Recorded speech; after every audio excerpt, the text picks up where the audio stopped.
tuloy-tuloy lang ang ating Gen 11 catch-up at bagong kwentuhan kasama ang ating housemates at si Kuya dito lang sa Pinoy Big Brother Gen 11 Big Forever!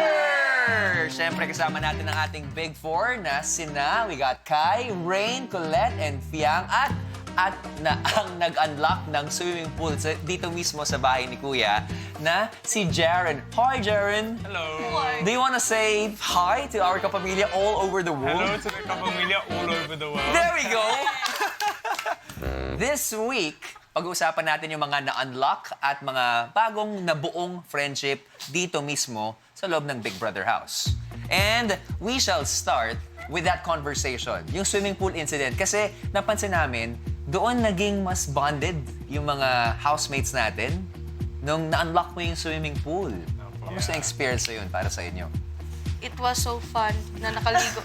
It was so fun na nakaligo po kami ng swimming pool at yun po yung pinakauna namin na naligo po kami at kumpleto. Tsaka siya, Ay, hindi na pala. Sorry. huwag ka naman maingit. Okay, let's talk about friendships. And when we talk about friendships, may mga first impressions yan. Jaren, ano ang first impression mo sa ating Big Four? Let's start with Kai. Just one word. Kai knows. One word po. One word lang. For each. Yeah. Maldita. Maldita. Okay. Maldita. For, First impression for Kai.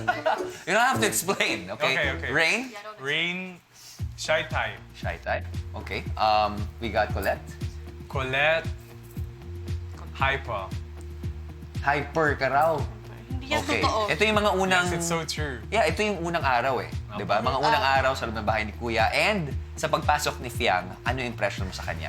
Fiang, mysterious. Ooh. Okay, well, first impression naman yan. And hopefully, nabago na yan dahil mas nakilala natin yung isa't isa.